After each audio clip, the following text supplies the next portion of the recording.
Ang hangin sa loob ng opisina ni Notaryo Samuel ay mabigat at halos hindi ka makahinga. Ang tanging maririnig ay ang mabagal at halos paos na tunog ng lumang orasan sa dingding at ang mahinang pag-ikot ng dekuryenteng bentilador sa itaas na tila pagod na rin sa init ng hapon. Si Enzo, 10 taong gulang, ay nakaupo ng tuwid sa silyang yari sa matigas na kahoy. Ang kanyang likod ay hindi sumasayad sa sandalan, isang postura na itinuro sa kanya ng kanyang ama, isang postura ng isang lalaki. Sa kanyang tabi, ang 5 taong gulang niyang kapatid na si Lia ay nagpapagulong-gulong ng kanyang mga binti. Sa hangin, hindi pa rin abot ang sahig. Mahigpit niyang yakap ang isang luma at kupas na kunehong laruan na tila doon lamang siya humuhugot ng lakas. 3 araw pa lamang ang nakalipas mula nang ilibing nila ang kanilang ama, si Roberto. Ngayon kaharap nila ang babaeng pumalit sa kanilang ina sa puso ng kanilang ama at tila handa na nitong kunin ang lahat. Si Pilar, ang kanilang madrasta, ay nakasandal sa kanyang upuan, nakadikwatro at nagtatago sa likod ng malalaking itim na salamin kahit pa nasa loob sila ng isang silid. Isang bahagyang nangangisi ang gumuhit sa kanyang mga labi, habang si Notaryo Samuel, isang lalaking pinagpapawisan sa kabila ng bentilador, ay nanginginig na binuklat ang dokumento sa kanyang harapan. Sisimulan na natin ang pagbasa ng huling habilin at testamento ni Ginoong Roberto Alvarez, anunsyo ng notaryo at pilit na tumikhim upang itago ang panginginig ng kanyang boses. Iniiwasan niyang tumingin sa 2 bata. Sa aking asawa, si Pilar. Simula niya, ipinapamana ko ang aming bahay at ang lahat ng nasa loob nito, ang pangunahing 7 ektaryang ubasan na kasalukuyang namumunga ang lahat ng kagamitan sa paggawa ng alak, mga sasakyan at ang kabuuan ng aking mga bank account. Gumuho ang maliit na mundo ni Enzo. Naramdaman niya ang paghigpit ng hawak ni Lia sa kanyang braso. Isang matagumpay na ngiti ang sumilay sa mukha ni Pilar. Hindi niya kailangang magsalita. Ang kanyang postura ay sapat ng sigaw ng pagwawagi. Kami po. Ang tanong ni Lia, ang kanyang boses ay sinliit ng isang bulong. Napalunok si Notaryo Samuel. Mas lalong namuo ang pawis sa kanyang noo. Dahan-dahan niyang ibinalik ang kanyang tingin sa papel. Sa aking mga anak, sina Enzo at Lia Alvarez, iniiwan ko ang lumang tirahan ng mga manggagawa at ang 5 ektaryang lupain sa silangang bahagi ng asyenda. Ang lupaing ito ay ang dating tinamnan ng aking unang asawa, si Elena. Kasama nito, isang huling bayad na 1,000 piso. 1,000 piso. Hindi gumalaw si Enzo, hindi siya huminga. Sa loob ng 10 taong gulang niyang dibdib, may kung anong nabasag at may kung anong tumigas ng sabay. Ang halagang yon ay hindi mana. Iyon ay isang malinaw na pang-iinsulto. Inalis ni Pilar ang kanyang salamin at bumungad ang isang pares ng matang kasing lamig ng yelo. Ang silangang bahagi, sabi niya may halong panunuya sa kanyang boses. Ang patay na seksyon, napakabagay. Itinuon niya ang kanyang tingin kay Enzo. Ang mga tuyot na baging na yon, ang itinanim ng iyong ina habang ipinagbubuntis niya ang batang yan, sabi niya, at walang pakundangang itinuro si Lia. Mga halamang hindi kailanman namunga ng kahit isang ubas, katulad ng mga pangarap ng nanay ninyo. Ginang Pilar, pakiusap po, mahinang saway ng notaryo. Ngunit hindi nagpaawat si Pilar. Lumapit siya sa mesa, ang kanyang mga kamay ay nakapatong dito. Anong pakiusap? Ang dakilang ina ninyong si Elena, ang botanist, ay nagsayang ng maraming taon sa mga walang kwentang halaman na yon. At nang sa wakas, ay isinilang niya ang batang ito. Muli niyang tiningnan si Lia na may pagkasuklam, bumigay ang kanyang katawan. Namatay ang nanay mo para lang maipanganak ka. Ngayon, mamumuhay kayo sa kanyang kabiguan. Napaka-perpekto, hindi ba? Nagsimulang umiyak ng tahimik si Lia. Agad siyang hinila ni Enzo palapit sa kanyang dibdib, tinatakpan ang mga tainga ng kapatid upang hindi na nito marinig ang mga susunod na sasabihin ng babae. Ang mga patay na halaman na iyon. Nagpatuloy si Pilar na tila nasiyahan sa epekto ng kanyang mga salita ay ang perpektong pamana para sa mga anak ng isang bigong pangarap, isang sira-sirang tirahan at isang baog na lupa. Iyan lang ang nararapat sa inyo. Itinaas ni Enzo ang kanyang tingin. Ang kanyang mga matang kulay kape ay direktang tumama sa mga mata ni Pilar. Walang salita, walang luha, walang pagmamakaawa. Tinitigan niya lamang ito nang may bigat na nagpaurong sa babae. Kahit bahagya, ang galit sa kanyang mga mata ay sapat na upang magbigay babala. Hindi siya isang pangarap lang. Sa wakas ay sabi ni Enzo ang kanyang boses ay kalmado, ngunit may nakatagong bagsik. Isa siyang botanist. Isang mapaklang tawa ang kumawala kay Pilar. At anong naibigay sa kanya ng kanyang pagiging botanist? Isang libingan. Makalipas ang 2 oras, nakatayo na sina Enzo at Lia sa labas ng bahay na kanilang kinalakihan. Pinanood nila si Jessa ang kanilang kasambahay na namumula ang mga mata sa kaiiyak habang isinisilid ang kanilang mga damit sa malalaking itim na supot ng basura. Patawarin ninyo ako mga anak. Bulong ni Jessa, nanginginig ang boses. Hindi ko gustong gawin ito.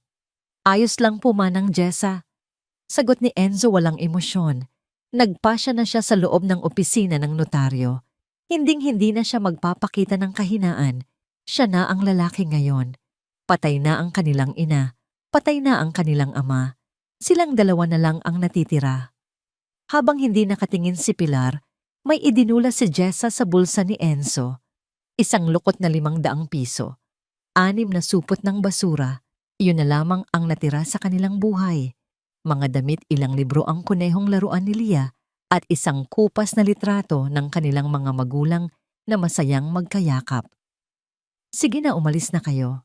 Kailangan ko na ang espasyong yan. Utos ni Pilar mula sa pintuan. Binuhat ni Enzo ang 3 supot. Si Lia naman ay hirap na hinawakan ng isa gamit ang kanyang 2 maliliit na kamay. Habang naglalakad sila palayo sa daanang may graba, bumulong ang kanyang kapatid. Kuya, saan tayo matutulog? Tumingin si Enzo sa unahan sa maalikabok na abot-tanaw. 2 kilometro mula sa kanilang kinatatayuan, sa ilalim ng nakakapasong sikat ng araw, may isang maliit na istrukturang nakatayo sa gitna ng mga hilera ng kulay abo at baluktot na mga sanga. Makikita natin, pagsisinungaling niya pilit na pinatatag ang kanyang boses. Magiging maayos din ang lahat bunso. Pangako. Ngunit habang naglalakad sila palayo, ang init ng araw ay tumatama sa kanilang balat at ang mga supot ng basura ay humahampas sa kanilang mga binti. Hindi sigurado si Enzo kung iyon ay isang pangakong kaya niyang tuparin. Ang paglalakad patungo sa dulo ng asyenda ay tila isang walang katapusang parusa. Ang bawat hakbang ni Enzo ay mabigat, hindi lang dahil sa bigat ng mga supot ng basura na kanyang pasan, kundi dahil sa bigat ng responsibilidad na biglang pumatong sa kanyang mga balikat. Ang init ng 4:00 ng hapon ay parang kumukulong langis na ibinubuhos sa kanilang mga ulo. Pagkalipas ng halos 1 oras na paglalakad sa wakas, ay narating nila ang tirahan. Hindi ito isang bahay. Isa itong kubo na tila matagal nang isinumpa at kinalimutan ng panahon. Ang mga kahoy na dingding ay bulok at may mga butas ang bubong na yero ay kalawangin at may ilang bahaging nakabuka na tila isang bibig na sumisigaw sa langit. Tinulak ni Enzo ang pinto. Walang kandado. Isang marahas na tunog ng nabubulok na kahoy ang umalingaw-ngaw. Habang dahan-dahan itong bumubukas, nagbubunyag ng isang madilim at nakasusulasok na loob. Ang una niyang naramdaman ay ang amoy. Isang pinaghalong amoy ng amagdumi ng daga at isang matamis-tamis na halimuyak ng pagkabulok. Humakbang si Enzo papasok. Naghihintay na masanay ang kanyang mga mata sa dilim. "Dito, kuya." Narinig niyang bulong ni Lia mula sa kanyang likuran. Ang boses nito ay nanginginig. "Dito tayo titira." Nang masinagan ng isang guhit ng liwanag, mula sa butas na bubong ang sahig, nakita ni Enzo ang kasagutan. Ang sahig ay lupa basa-basa at puno ng dumi ng mga hayop. Ang mga sapot ng gagamba ay nakabitin na parang maruruming kurtina sa bawat sulok. Sa isang tabi, may isang bakal na kama na walang kutsyon. Sa kabila naman isang lumang kalan na gawa sa bato na gumuho na ang kalahati. Walang bintana na mga butas lamang na dating nilagyan ng salamin. Hinawakan ni Lia ng mahigpit ang laylayan ng damit ng kanyang kuya. "Ayoko dito, kuya. Natatakot ako." Walang ibang pagpipilian. Alam yon ni Enzo. Alam din yon ni Lia.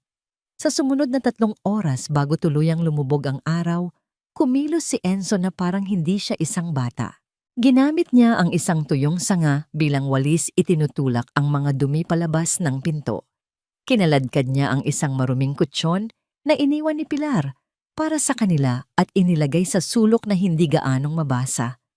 Tinulungan siya ni Lia sa abot ng kanyang makakaya, tinatanggal ang malalaking sapot gamit ang isang patpat kahit pa napapaiyak siya sa tuwing may dumidikit sa kanyang balat. Walang tubig.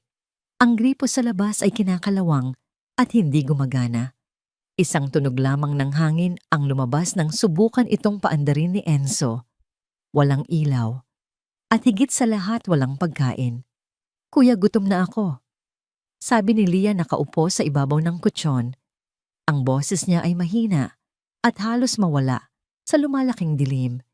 Kinapa ni Enzo ang kanyang bulsa. Ang 1,500 piso. Pwede siyang maglakad papuntang bayan bukas ng umaga para bumili ng tinapay at delata. Ngunit paano ngayong gabi? Mayroon akong 3 biskwit dito. Pagsisinungaling niya naaalala na wala talaga silang dala.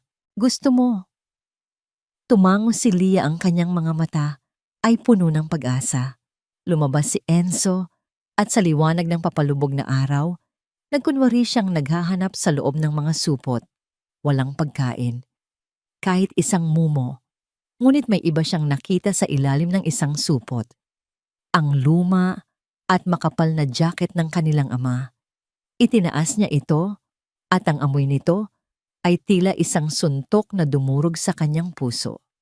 Amoy tabako lupa at ang murang aftershave na laging ginagamit ni Papa. Niyakap niya ang jacket, isinubsob ang kanyang mukha dito at sa unang pagkakataon, mula noong libing, humagulgol siya. Binigyan niya ang sarili ng 3 minuto, 3 minutong pagkabigo at kalungkutan. Pagkatapos, pinunasan niya ang kanyang mga luha, itinago ang jacket at bumalik sa loob na may kalmadong mukha. "Hindi ko makita yung mga biskwit," sabi niya. "Bukas na lang tayo bibili ng pagkain. Sa ngayon kailangan na nating matulog." Hindi na umimik si Lia. Sumiksik siya sa tabi ng kanyang kuya sa kutsyon na amoy amag at desperasyon. Sa dilim kumalam ang kanyang sikmura. Ganoon din ang kay Enzo. "Kuya," bulong ni Lia. Magiging maayos din po ba ang lahat?" "Oo nga." Muling pagsisinungaling ni Enzo. Lagi. Sa labas isang asong gubat ang tumahol. Sumagot ang isa pa mula sa malayo. Ang hangin ay humuhuni sa pagitan ng mga patay na baging lumilikha ng isang tunog na parang panaghoy. Naramdaman ni Enzo ang panginginig ni Lia. "May ipapangako ako sa'yo, bunso." Bulong niya sa buhok ng kapatid. "Isinusumpa ko sa kaluluwa ni Inay, hinding-hindi mo na ulit mararamdaman ang takot na ito. Hinding-hindi ka na ulit magugutom ng ganito. Hindi ko pa alam kung paano, pero gagawin ko." Nakatulog si Lia dahil sa pagod. Ngunit si Enzo ay nanatiling gising buong gabi, nakikinig sa mga tunog ng gabi at sa mga pag-ikot ng sarili niyang isipan. Kinabukasan isang bagong problema ang sumalubong sa kanila, ang matinding uhaw. Natuklasan ni Enzo na ang balon sa tabi ng kubo ay tuyo. Pinilit niyang paikutin ang kinakalawang na pihitan, ngunit isang hungkag Natunog lamang ang kanyang narinig. Kumuha siya ng isang mahabang patpat at isinuksok sa butas. Tumama ito sa ilalim, walang kahit isang patak ng tubig. Dito ka lang, utos niya kay Leah. Babalik ako agad. Naglakad siya ng 3 kilometro papuntang bayan, sa ilalim ng sikat ng araw. Sa poso sa gitna ng plaza, napuno niya ang 2 boteng plastik na dala. Sa pagbalik bumili siya ng tinapay at isang lata ng sardinas. Nagastos ang 100 piso. Ang tubig na yon ay tumagal lamang ng 2 araw. Sa ikatlong araw, mas naging matindi ang sikat ng araw. Ang huling baso ng tubig ay inihanda ni Enzo para kay Leah. Walang ininom si Enzo. Kailangan kong pumunta ulit sa bayan. Sama ako, kuya. Pakiusap ni Leah. Huwag na malayo. Dito ka na lang at magpahinga. Ngunit si Leah sa pagiging 5 taong gulang ay hindi sumunod. 10 minuto matapos umalis ni Enzo, lumabas siya ng kubo. Hila-hila ang kanyang laruang kuneho. Naglakad-lakad siya sa pagitan ng mga hilera ng tuyot at baluktot na mga baging. At doon niya nakita isang bagay na gumagalaw. Isang totoong kuneho kulay kape at may puting mga tainga. Binitiwan ni Leah ang kanyang laruan at tumakbo. Teka lang, sigaw niya. Tumalon ang kuneho papasok sa mga baging. Hinabol ito ni Leah, tumatawa sa unang pagkakataon sa loob ng maraming araw. Kaliwa kanan papalalim sa mga hilera ng mga patay na halaman. At biglang nawala ang lupa sa ilalim ng kanyang mga paa. Nahulog siya sa kadiliman. Isang maikling sigaw ang kumawala sa kanyang lalamunan. Bumagsak siya sa matigas na lupa, gumulong at huminto. Isang matinding kirot ang naramdaman niya sa kanyang braso. Madilim ang paligid. Kuya! Narinig ni Enzo ang sigaw nang nasa kalagitnaan na siya ng daan patungong bayan. Ang pangalan niya na sinabi nang may purong takot. Binitiwan niya ang mga bote ng tubig at tumakbo pabalik na hindi alintana ang sariling kapaguran. Ang kanyang baga ay nag-aapoy. Leah, nasaan ka? Sigaw niya, ang kanyang boses ay nagpapahiwatig ng papalapit na sindak. Dito sa ilalim. Nakita ni Enzo ang butas. Sa pagitan ng mga baging mga 2 metro ang lapad. Sumilip siya. Kadiliman. Nasaktan ka ba? Hindi ko po alam, madilim. Walang pag-aalinlangan tumalon si Enzo. Lumapag siya sa malambot na lupa, halos 2 metro ang lalim. Naramdaman niya ang sakit sa kanyang mga bukong-bukong, ngunit binaliwala niya ito. Gumapang siya patungo sa mga hikbi. Nandito na ako. Nandito na si kuya. Yumakap sa kanya si Leah, nanginginig sa takot. Nahulog po ako. Yung kuneho. Shh! Ayos na. Ligtas ka na. Habang dahan-dahang nasasanay ang kanyang mga mata sa dilim, mula sa liwanag na pumapasok sa butas sa itaas, narinig ni Enzo ang isang mahinang tunog. Isang tunog na parang agos ng tubig. Sinundan niya ang tunog. 5-10 metro. At doon niya ito nakita. Tubig. Malinis na tubig na bumubulwak mula sa isang siwang sa bato, dumadaloy sa isang kanal na inukit sa lupa. Dumapa si Enzo at uminom. Ito ay totoo. Ito ay buhay. Leah, may tubig. Habang gumagapang si Leah palapit sa kanya, napansin ni Enzo ang mga ukit sa pader na bato. Nilapitan niya ito, hinaplos ng kanyang mga daliri ang mga letra. AIM 2018 Elena Alvarez. 7 taon na ang nakalipas. Si Inay. Bulong ni Enzo, puno ng pagkamangha. Si Inay ang gumawa nito. Hinawakan ni Leah ang mga letra. Alam ni Inay, kuya. Alam niyang mapupunta tayo dito. Tiningnan ni Enzo ang lagusan, ang tubig, ang kanal na dumadaloy patungo sa direksyon ng mga patay na baging. Isang sistema, isang plano, isang lihim.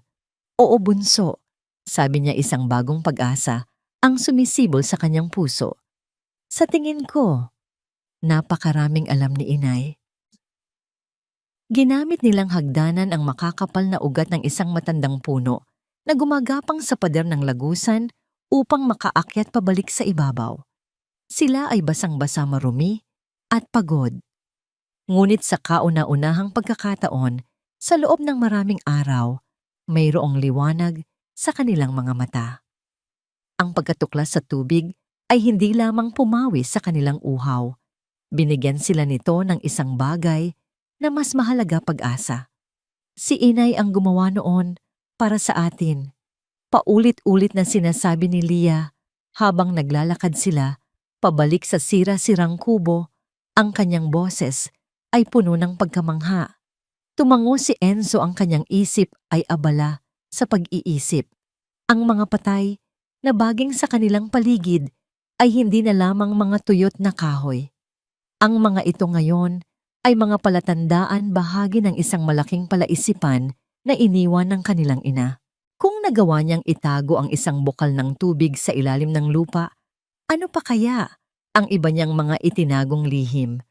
Ang buong 5 ektaryang lupain ay isang malaking kahon ng kayamanan na naghihintay lamang na mabuksan. Pagsapit ng gabi, pagkatapos nilang kumain ng kaunting tinapay at sardinas, mahimbing na nakatulog si Leah sa lumang kutsyon, yakap-yakap ang kanyang kunehong laruan. Ngunit si Enzo ay hindi mapakali. Ang apoy mula sa kandilang ibinigay ni Jessa ay nagbibigay liwanag sa maliit na silid, lumilikha ng mga gumagalaw na anino sa bulok na dingding. Kailangan kong mahanap, sabi niya sa kanyang sarili. Mayroon pa dapat. Dahan-dahan siyang tumayo upang hindi magising ang kapatid. Sinimulan niyang maghanap, sinuri niya ang bawat sulok ng kubo, ang mga kinakalawang na kaldero, ang mga punit-punit na kumot. Wala. Tiningnan niya ang isang maliit na bunton ng mga lumang libro sa isang tabi na hindi niya pinansin noon. Mga libro tungkol sa agrikultura at paghahalaman. Ngunit wala doong sulat kamay ng kanyang ina. Lumuhod siya at sinimulang kapain ang sahig na yari sa tabla. Marami sa mga ito ay maluwag at umaalog. Isa-isa niyang sinubukang iangat. Sa ikatlong tabla, sa ilalim mismo ng kinalalagyan ng bakal na kama, may narinig siyang kakaibang tunog. Nang katukin niya ito, isang tunog na hungkag at iba sa lahat. Ginamit niya ang kanyang mga daliri upang sungkitin ang siwang at buong lakas na hinila. Umulan ng alikabok at sapot. Habang dahan-dahang umangat ang tabla, nagbubunyag ng isang maliit at madilim na espasyo sa ilalim. Sa loob, nakabalot sa makapal at may langis na tela upang maprotektahan mula sa anay at halumigmig ay isang libro. Nanginginig ang mga kamay ni Enzo habang inaabot niya ito. Dahan-dahan niyang inalis ang pagkakabalot. Isang talaarawan na yari sa gastadong katad. Malambot ito sa kanyang mga daliri, isang testamento ng madalas na paggamit. Binuksan niya ang unang pahina. Sa kupas na asul na tinta nakasulat ang petsa Disyembre Pin 2018, 3 buwan bago isilang si Leah. At sa ilalim nito ang sulat kamay ng kanyang ina. Nakilala niya ito mula sa iilang birthday card na naitago niya. Minamahal kong Enzo at Leah. Kung binabasa ninyo ito, nangangahulugang wala na ako sa inyong tabi. Sinasabi ng doktor na delikado ang pagbubuntis ko. Ngunit kung hindi man ako pinalad, kailangan ninyong malaman ang isang bagay. Hindi ako patay. Naririto ako sa bawat ugat, bawat dahon, at bawat patak ng tubig na dumadaloy sa ilalim ng lupaing ito na itinanim ko para sa inyo. Ang ubasan na ito, ang aking liham ng pag-ibig. Ang mga pahinang ito, ang aking boses. Enzo anak, maging matatag ka. Mas matatag kaysa sa inaakala mo. Leah aking bunso. Ilang minuto lamang kitang nahawakan, ngunit sa mga sandaling iyon, minahal kita ng sapat para sa habambuhay. Sundin ninyo ang mga nakasulat dito. Alagaan ninyo ang mga baging tulad ng pag-aalaga ko sana sa kanila. At matutuklasan ninyo na ang kamatayan ay hindi katapusan. Ito ay ibang paraan lamang ng pagtatanim. Tumulo ang luha mula sa mata ni Enzo. Hindi na niya napigilan ang mga luhang kanina pa nagbabanta. Isang patak, dalawa, hanggang sa bumagsak ito sa papel. Ginagawa itong bahagyang kulubot.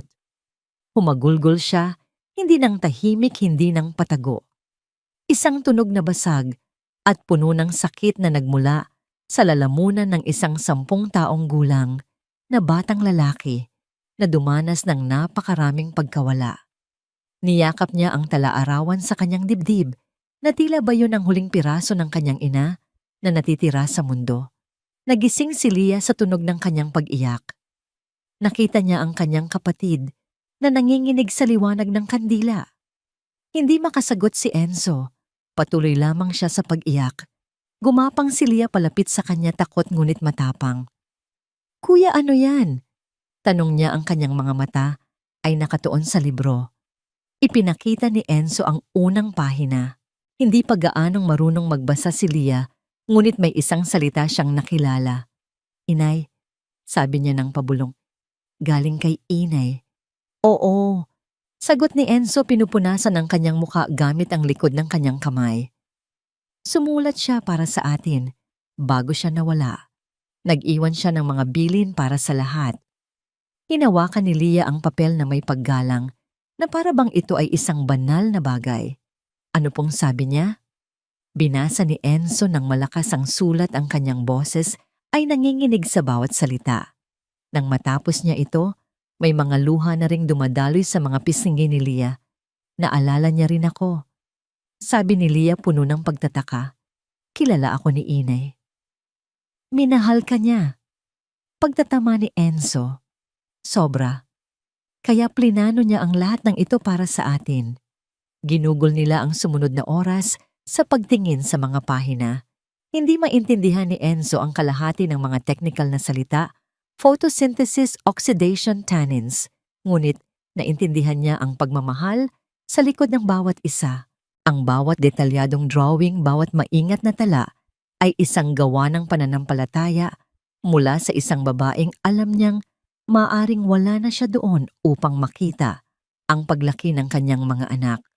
Sa isa sa mga huling pahina na kanilang tiningnan ng gabing iyon, may natagpuan silang isa pang mensahe. Kung si Ginang Rosario Soto ay buhay pa sa panahong mabasa ninyo ito, hanapin ninyo siya. Siya ang aking matalik na kaibigan. Alam niya ang lahat ng alam ko. Ikinuwento ko sa kanya ang bawat detalye. Siya ang magiging boses ko kapag ako ay hindi na makapagsalita. Magtiwala kayo sa kanya tulad ng pagtitiwala ninyo sa akin. Humikab si Leah. "Sino po si Rosario?" "Hindi ko alam," sabi ni Enzo, maingat na isinasara ang tala-arawan. "Pero hahanapin natin siya." Inihiga niyang muli si Leah, inilagay ang tala-arawan sa ilalim ng kanilang unan na gawa sa pinagpatong-patong na damit at hinipan ang kandila. Sa dilim, bumulong siya na para bang kausap ang hangin. "Salamat, Inay. Naririnig kita." At sa kauna-unahang pagkakataon, sa loob ng 6 na araw, sa gitna ng amoy ng amag at nabubulok na kahoy, nakatulog si Enzo ng mahimbing. Hindi takot ang naramdaman niya bago matulog, kundi isang matibay na determinasyon. Linggo ng umaga. Ang hangin ay sariwa at ang tunog ng kampana mula sa simbahan ng bayan ay gumising sa natutulog na paligid. Para kina Enzo at Leah, hindi ito araw ng pananampalataya, kundi araw ng paghahanap. Sinabi ni Enzo sa sarili na kung may isang lugar kung saan mo matatagpuan ang isang taong matagal nang naninirahan sa isang maliit na bayan, iyon ay sa simbahan. Pinili nila ang kanilang pinakamalinis na damit. Tinirintas ni Enzo ang buhok ni Leah gamit ang kanyang mga daliri kahit papaika-ika ang kinalabasan. Hawak ni Leah ang kanyang kunehong laruan sa ilalim ng isang braso. Habang naglalakad sila, papasok sa simbahan, naramdaman nila ang mga matang nakatingin sa kanila, mga mata ng awa ng pag-usisa. Ngunit hindi nila ito pinansin. Mayroon silang misyon. Pagkatapos ng misa, nilapitan ni Enzo ang isang matandang babae na nag-aayos ng mga bulaklak sa altar. "Excuse po, Ale. May kilala po ba kayong nagngangalang Rosario Soto?" Ngumiti ang babae. "Si Aling Rosario, oo, siyempre. Ang matalik na kaibigan ni Elena. Sabi niya at agad na nabahiran ng lungkot ang kanyang mukha nang maalala ang ina ng mga bata. Nakatira siya sa may Calle Bonifacio, yung bahay na puti na napapalibutan ng mga bulaklak. Hindi kayo maliligaw. Nagpasalamat sila at agad na tinahak ang daan. Ang Calle Bonifacio ay isang makitid na kalye na may mga batong kalsada. At doon sa dulo ng kalye, nakita nila ito, isang maliit ngunit napakagandang bahay. Puti ang pintura at ang bakod na kahoy ay halos matabunan na ng makukulay na bulaklak at mababangong halaman. Kakaiba ito sa lahat ng bahay sa paligid. Tila ito isang munting paraiso. Huminto si Enzo sa harap ng tarangkahan at huminga ng malalim. Hinawakan niya ng mahigpit ang kamay ni Lia. Naglakas loob siyang kumatok. Ilang sandali pa bumukas ang pinto. Isang babae na may buhok na kulay abo at nakatali sa isang maayos na pusod ang humarap sa kanila. Ang kanyang mga mata ay matalas at mapanuri. Ang kanyang mga kamay, bagamat may mga kulubot na, ay may mga bakas ng lupa, patunay na siya ay isang hardinera. Siya si Rosario. Ano ang kailangan ninyo mga bata? Tanong niya, ang kanyang boses ay hindi masungit ngunit seryoso at walang bahid ng paglalambing. Walang nagsalita si Enzo. Inabot lamang niya ang talaarawan ng kanyang ina. Tiningnan ni Rosario ang libro, pagkatapos ay ang mga mata ni Enzo. May biglang nagbago sa kanyang tingin, isang kislap ng pagkilala ng lungkot at ng isang matagal ng alaala. Kinuha niya ang talaarawan at ang kanyang mga daliri ay marahang humaplos sa gastadong katad na pabalat na para bang hinahaplos niya ang isang matagal nang nawawalang kaibigan. Pumasok kayo, sabi niya. Ang loob ng bahay ay amoy pinatuyong bulaklak at lumang libro. Dinala sila ni Rosario sa kanyang maliit na sala. Ako si Enzo at ito po ang kapatid ko si Lia. Tumango si Rosario, hindi inaalis ang kanyang mga mata sa talaarawan. Alam ko kung sino kayo, sabi niya. Nakikita ko si Elena sa iyong mga mata bata. Binuklat niya ang mga pahina, ang kanyang mukha ay isang halo ng pighati at pagmamahal. Ako at ang nanay ninyo, kami ang nagplano ng lahat ng ito. Bawat drawing, bawat salita. Pangarap niya ito para sa inyo. Tulungan niyo po kami. Sabi ni Enzo, ang kanyang boses ay halos pabulong. Hindi po namin alam kung paano magsisimula. Isinara ni Rosario ang libro at ipinatong ito sa mesa. Tinitigan niya si Enzo ng diretso sa mga mata. Makinig ka, Enzo. Tuturuan ko kayo. Sasabihin ko sa inyo ang lahat ng kailangan ninyong malaman. Ngunit isang bagay ang dapat mong tandaan. Tuturuan ko kayo, pero hindi ko kayo tutulungan.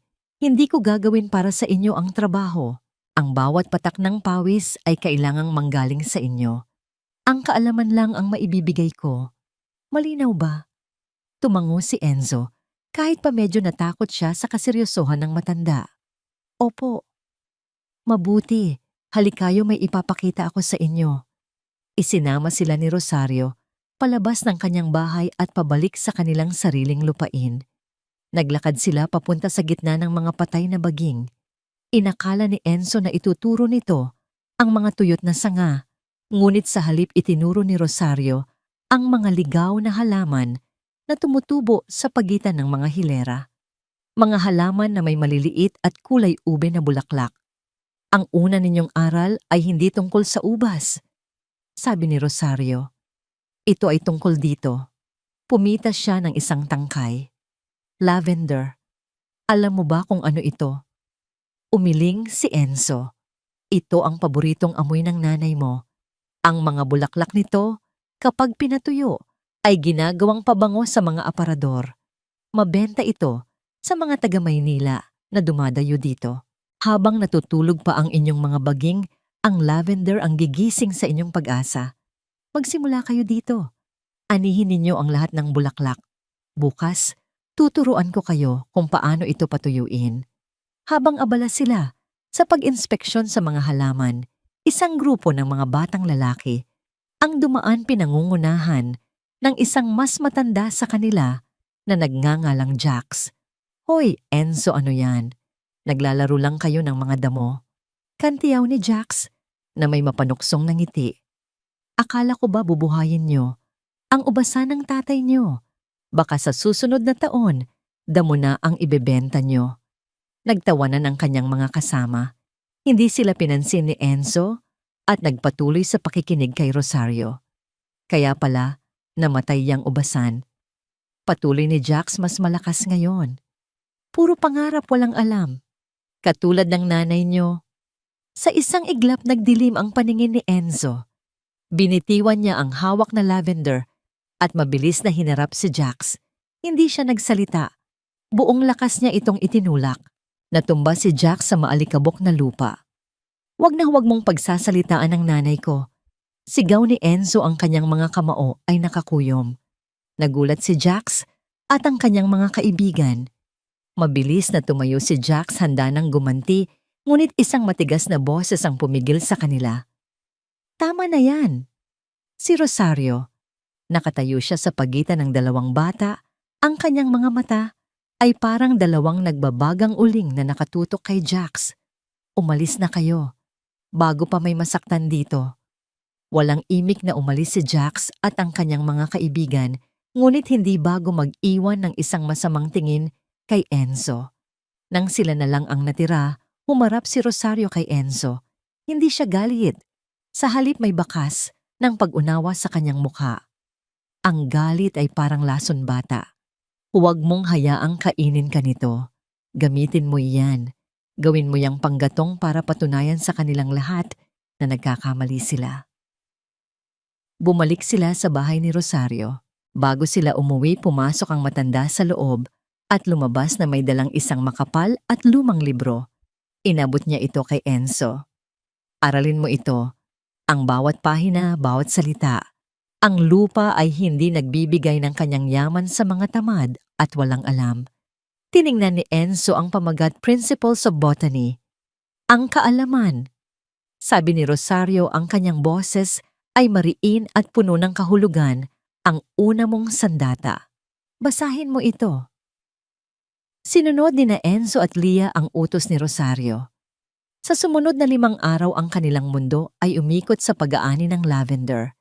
Sa pagsikat ng araw, bago pa man maging matindi ang init na maaaring makalanta, sa mga bulaklak naroon na sila sa pagitan ng mga hilera ng patay na baging maingat na pinuputol ang bawat tangkay na may lilang bulaklak. Natuklasan nila na ang mga ito ay hindi lamang basta tumutubo. Tila may sarili itong buhay at katatagan, sumisibol sa lupang matagal ng itinuring na baog. Para kay Enzo, ang bawat tangkay na kanyang pinuputol ay isang maliit na himala. Sa pagtatapos ng linggo, nakapuno sila ng 3 malalaking bayong. Dinala nila ang kanilang ani sa bahay ni Rosario na tiningnan ng mga ito nang may pag-apruba. "Ngayon isabit ninyo ang mga ito ng patiwarik sa isang madilim at tuyong lugar." Utos niya, 5 araw. "Huwag ninyong hayaang mabasa o mabilad sa araw dahil kung hindi mag-aamag lang ang mga yan." Ang loob ng kanilang sira-sirang kubo ang naging kanilang silid patuyuan. Kumuha si Enzo ng mga baluktot na pako at martilyo at isa-isang isinabit ang mga bigkis ng lavender sa mga biga ng bubong. Unti-unti na puno ang maliit na espasyo ng isang nakaka-relax at matamis na halimuyak. Ang lugar na dating amoy pagkabulok at kawalan ng pag-asa ay nabago at naging halos kaaya-aya. Habang naghihintay sila na matuyo ang mga bulaklak, binigyan sila ni Rosario ng isa pang gawain. Tinuruan niya silang manahi gamit ang kamay. Si Lia sa kanyang maliliit at maliksing mga daliri ay mabilis na natuto. Ngunit si Enzo ay hirap na hirap. Palagi niyang natutusok ang kanyang daliri, ngunit hindi siya sumuko. Gamit ang mga lumang retaso ng tela na ibinigay ni Rosario, gumawa sila ng maliliit at kwadradong mga supot. Isang hapon, habang nagtatahi sila sa labas ng kubo, isang mamahaling sasakyan ang dumaan sa daanan. Huminto ito. Sa loob nakaupo si Pilar ang kanilang madrasta. Ibinaba niya ang bintana ng sasakyan at tiningnan ang dalawa na may halong pagkamuhi at panuno. Ano yan mga pulubi naglalaro ng basura? Tanong niya isang mapanlait ng ngisi ang gumuhit sa kanyang mga labi. Nag-aaksaya lang kayo ng panahon. Ang basura ay mananatiling basura. Hindi sumagot si Enzo. Hinawakan niya lamang ng mas mahigpit ang karayom at tela. Ang kanyang mga mata ay nakatuon sa kanyang ginagawa. Tila hindi nasiyahan sa kawalan ng reaksyon itinaas ni Pilar ang bintana ng kanyang sasakyan at mabilis itong pinaharurot. Nag-iwan ng alikabok na lumukob sa dalawang bata. Huwag mo siyang pansinin, sabi ni Enzo kay Lia na ang mga mata ay nagsisimula ng mamasa-masa. Gawin mo lang ang ginagawa mo. Sa ikalimang araw, naganap ang sakuna. Puno ng pag-asa pumasok si Enzo sa kubo upang kunin ang mga tuyunan niyang lavender. Ngunit isang kakilakilabot na tanawin ang kanyang naabutan. Isang kulumpon ng maliliit at kulay abo. Nagamo-gamo ang nagliparan sa loob, umiikot sa mga nakasabit na bigkis. Halos 20 bigkis na ang sira. Ang mga bulaklak ay kinain at naging alikabok na lamang nagiiwan ng mga hubad at walang buhay na tangkay. Hindi sigaw ni Enzo. Narinig ni Lia ang sigaw at tumakbo papasok. Nakita niya ang pinsala at napahagulgol. Sira na lahat kuya ang pinaghirapan natin. Gusto niyang sumigaw. Gusto niyang manuntok sa dingding. Gusto niyang sumuko. Ngunit nang makita niya ang kanyang kapatid na umiiyak, naaalala niya ang kanyang pangako sa madilim na gabi. Hinding-hindi ka na ulit magugutom. Humigpit ang kanyang panga. Hindi lahat. Sabi niya ang kanyang boses ay matatag. Gagawin natin ulit. Nang malaman ni Rosario ang nangyari, tumango lamang ito na tila inaasahan na. Ang bawat hardinero ay may kalaban.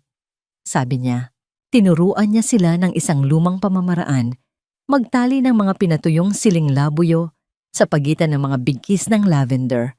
Ayaw ng mga gamu-gamo sa amoy nito. Muli silang nag-ani, muli silang nagpatuyo. Sa pagkakataong ito, kasama ang proteksyon ng mga sili, naging matagumpay. Pagsapit ng Sabado, mayroon na silang 30 perpektong supot ng lavender.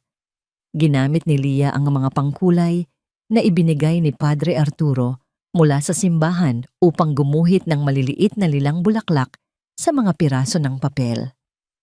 Isinulat niya sa kanyang pinakamagandang sulat kamay, alaala ni Elena. Ito ang kanilang naging etiketa. Perpekto, sabi ni Enzo habang maingat na idinidikit ang bawat isa gamit ang pandikit na gawa sa sinaing.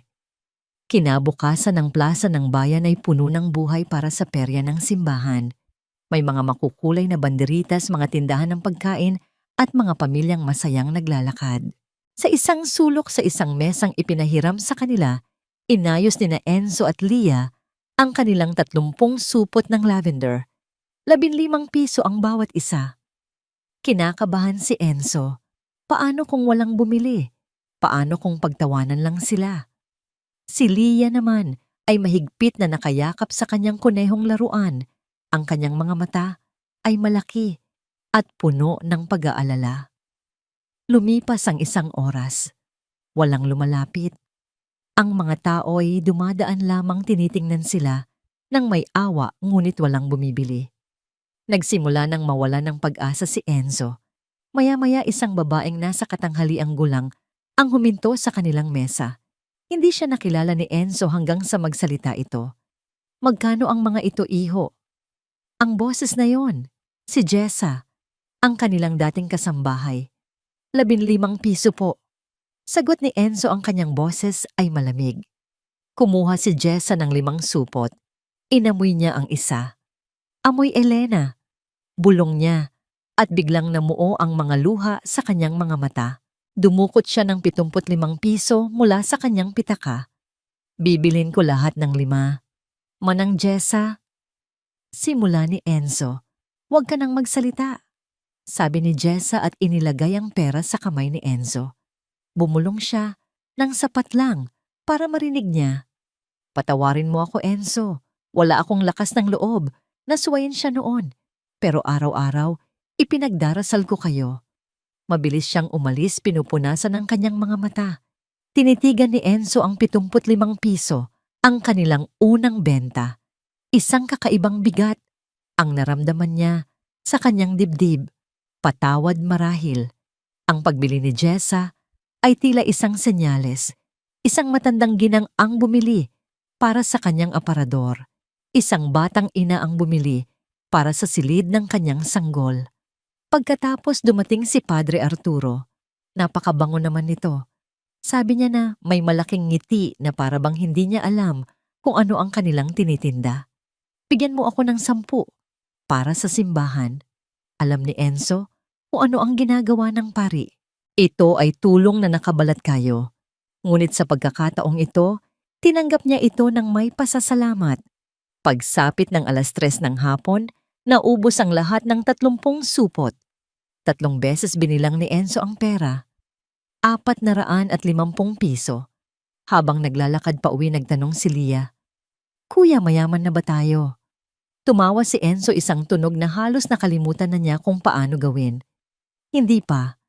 Pero sapat na ito para makakain tayo ngayong buwan at para makabili ng mga gamit para sa ubasan ni Inay. Huminto sila sa tindahan sa bayan. Bumili si Enzo ng tinapay, bigas, itlog at ilang dilata. At sa huling 10 piso, isang supot ng candy para kay Lia. Tiningnan siya ng kakapatid na para bang ibinigay niya ang buong mundo.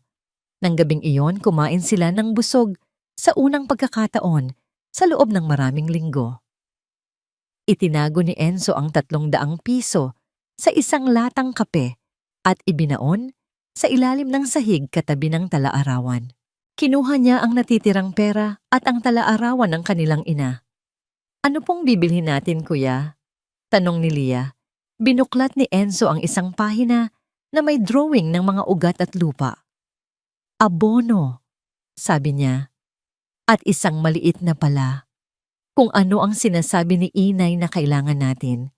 Tumingin siya sa bintana, sa mga hilera ng mga baluktot at kulay abong mga sanga na nag-aabang sa dilim. Ngayon, naiintindihan na niya. Ang mga patay na baging ay hindi ang kanilang bilangguan. Ang mga ito ang kanilang kinabukasan. Ngayon, bulong niya sa sarili, magsisimula na ang totoong laban. Ang tagumpay sa pagbebenta ng lavender ay nagsilbing panggatong sa determinasyon ni Enzo. Gamit ang 300 piso na kanilang naipon, bumili siya ng kanilang mga unang kagamitan, isang pares ng gunting para sa pagpuputol ng sanga, makakapal na guwantes at isang maliit na pala. Ang bawat umaga ay nagsisimula sa parehong ritual. Lalakad si Enzo sa pagitan ng mga hilera ng mga baging hawak sa ilalim ng kanyang braso, ang talaarawan ng kanilang ina. Binabasa niya ang mga tagubilin na isinalin para sa kanya ni Rosario. Magputol ng husto, itira lamang ang pangunahing puno. Sa una, ang kanyang mga kamay ay napuno ng paltos. Ang bigat ng gunting ay nangangalay sa kanyang mga braso. Pagkatapos lamang ng 1 oras, ngunit hindi siya tumigil. Puno sa puno, hilera sa hilera, tinitiis niya ang sakit. Si Lia naman ang naging tagadala ng tubig. Gamit ang 2 maliit na balde, 30 beses siyang nagpabalik-balik mula sa lihim na bukal patungo sa mga puno araw-araw. Nanginginig ang kanyang maliliit na braso sa bigat, ngunit hindi siya kailanman nagreklamo. Lumipas ang 6 na buwan. Walang nagbago. Ang mga baging ay nanatiling kulay abo, mga kalansay, na nakatayo laban sa asul na langit. "Gaano pa katagal?" tanong ni Enzo kay Rosario. Ang kanyang boses ay puno ng pagkabigo. "Ang nanay mo," sabi ng matanda, "ay naghintay ng 18 buwan. 6 na buwan ka pa lang. Magtiyaga ka." Lumipas ang 1 taon. Ang ubasan ay mukha pa ring sementeryo ng mga halaman. Ngunit may ibang bagay na nagbago. Ang komunidad. Ang mga taong dati ay tinitingnan lamang sila ng may awa ay nagsimula nang makakita ng kanilang pagsisikap. Si Padre Arturo Pagkatapos ng misa isang linggo, ay nagsalita sa pulpito.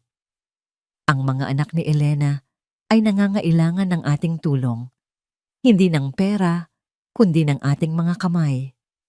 Kinabukasan 10 lalaki mula sa baryo kasama na ang ama ni Jax ang dumating sa kanilang kubo. May dala silang mga martilyo lagari at mga bagong yero. Nagulat si Enzo. Hindi po namin kayo kayang bayaran, sabi niya puno ng pag-aalinlangan. Walang humihingi ng bayad, iho. Sagot ng isa sa mga lalaki, si Mang Esteban. Tinulungan ng nanay mo ang asawa ko nung nagkasakit siya. Ito ay pagbabalik lamang ng utang na loob. Pagsapit ng dapit hapon ang kanilang sira-sirang kubo, ay nagbago. Mayroon na itong buong bubong na walang butas, mga bintanang may salamin, at isang sahig na yari sa makinis na tabla. Nang gabing iyon sa kauna-unahang pagkakataon, natulog sila nang hindi inaalala ang pagtulo ng ulan o ang pagpasok ng lamig. 18 buwan. Tagsibol. Si Enzo, 11 taong gulang na, ay nag-iinspeksyon sa 12 hilera nang may makita siyang kakaiba. Isang bagay na hindi kulay abo. Luntian. Isang napakaliit na usbong na sumisibol mula sa isang tuyot na puno. Lumuhod siya, nanginginig ang mga kamay habang marahan itong hinahawakan. Totoo. Isang perpektong luntiang dahon. Laie. Sigaw niya, ang kanyang boses ay nabasag sa tuwa. Buhay siya. Tumakbo si Lia papalapit at nang makita ang maliit na dahon, napatalon siya sa tuwa.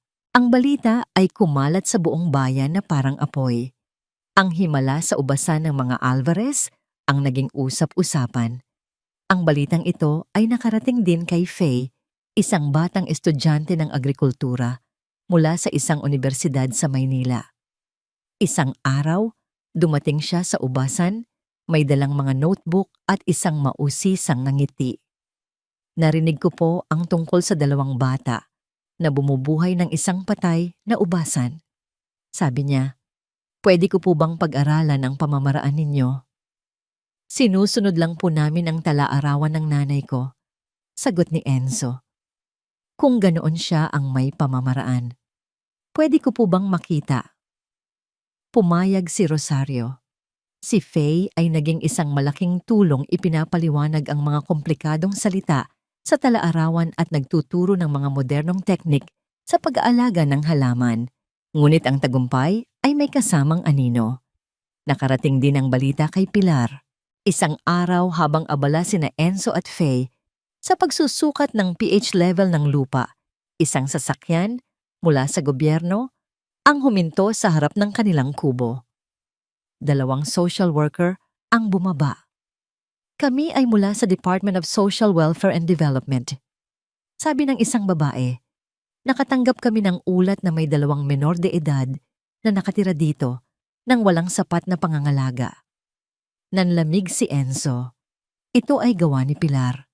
Alam niya, isang paraan upang paghiwalayin sila at sirain ang lahat ng kanilang pinaghirapan. Hindi po totoo yan. Sigaw ni Lia na nagsimula ng umiyak. Inaalagaan po ako ng kuya ko. Habang sinusubukan ng mga social worker na kausapin ang mga bata, isa-isang nagsidatingan ang mga tao mula sa bayan. Si Rosario ang unang dumating, ang kanyang mukha ay matigas at galit. Sumunod si Padre Arturo, si Mang Esteban, ang pamilya ni Jax, at halos 20 iba pa. Bumuo sila ng isang pader ng mga tao sa paligid ni na Enzo at Lia. Ako si Rosario Soto, sabi ng matanda sa mga social worker. At ako ang gumagabay sa mga batang ito araw-araw. At ako, si Padre Arturo, sabi ng pari. Ang buong parokya ang nag-aalaga sa kanila. Kami ang nag-ayos ng kanilang bahay, sigaw ni Mang Esteban. Pati si Jax ay lumapit. Tinutulungan ko po si Enzo tuwing hapon pagkatapos ng klase. Sabi niya na ikinagulat ni Enzo. Nalito ang mga social workers sa kanilang nakita. Malinaw na ang mga bata ay hindi napapabayaan. Sila ay bahagi ng isang komunidad na nagmamahal at sumusuporta sa kanila. Walang nagawa ang mga social worker kundi humingi ng paumanhin at umalis. Nabigo ang masamang plano ni Pilar. Nang gabing iyon, isang malakas na bagyo ang tumama sa kanilang lugar. Ang hangin ay sumisipol at ang ulan ay bumubuhos na parang mga balde ng tubig. Ang pinakamalaking takot ni Enzo ay ang mga bagong usbong, ang mga luntiang dahon na simbolo ng kanilang pag-asa. Napakaliit at napakarupok ng mga ito laban sa bagsik ng kalikasan. Kailangan nating protektahan sila. Sigaw ni Enzo sa gitna ng malakas na ulan. Sa gitna ng kadiliman at rumaragasang hangin, magdamag na nagtrabaho sina Enzo at Lia. Ginamit nila ang kanilang mga katawan bilang panangga tinatakpan ng bawat puno na may usbong. Niyakap nila ang mga puno na para bang niyayakap nila ang kanilang sariling buhay. Sila ay basang-basa, nanginginig sa ginaw at pagod, ngunit hindi sila umalis. Kinaumagahan tumila ang ulan at sumikat ang araw. Lumabas sila mula sa kubo. Ang buong ubasan ay puno ng putik at mga sirang sanga. Ngunit ang mga punong may usbong, lahat sila ay nakatayo pa rin. Ang kanilang mga lunti ang dahon ay nagniningning sa ilalim ng sinag ng araw. Nakaligtas sila. Sa tulong ng komunidad, nalampasan nila ang paninira ni Pilar. Sa pamamagitan ng kanilang sariling lakas, nalampasan nila ang bagsik ng bagyo. Tumingin si Enzo sa abot-tanaw sa mga luntiang tuldok na kumakalat na ngayon sa kanyang buong ubasan. Naramdaman niya ang pagod, ngunit higit pa roon naramdaman niya ang tagumpay.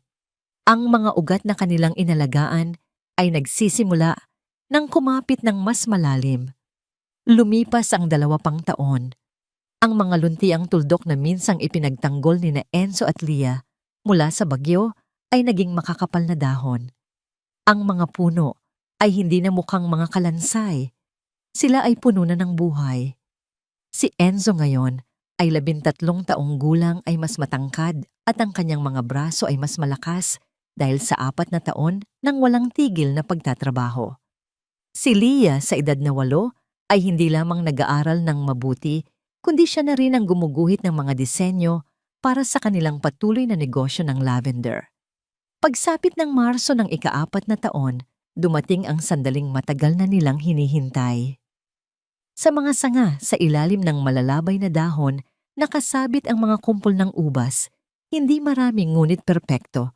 Ang Malbec ay kulay ube, na halos itim. Ang Cabernet ay maliliit at siksik. Ito na ang unang ani.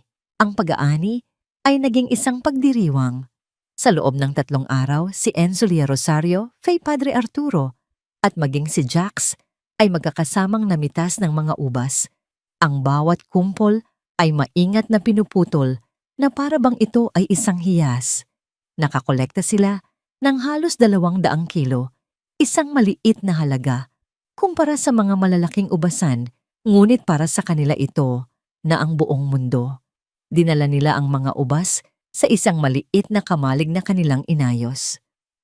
Nakahiram si Padre Arturo ng mga lumang kagamitan, isang manumanong panggiling, at 3 lumang bariles ng alak na gawa sa kahoy na maingat na nilinis. Ngayon, magsisimula ang pinakamahirap na bahagi. Sabi ni Fay, ang kanyang mga mata ay seryoso. Isang pagkakamali lang at 4 na taon ng paghihirap ay mawawalan ng saysay. Binuklat ni Enzo ang talaarawan sa seksyon ng paggawa ng alak. Ang mga pahina ay puno ng detalyadong mga tagubilin, mga eksaktong temperatura, mga sukat, at mga oras ng paghihintay. Sinundan nila ang bawat hakbang na para bang ito ay isang banal na kasulatan. Manumano nilang giniling ang mga ubas. Ang kulay ubeng katas ay dumaloy, nag-iiwan ng mantsa sa kanilang mga braso at damit. Tumawa si Lia habang tinatapakan ng mga huling ubas sa isang malaking palanggana.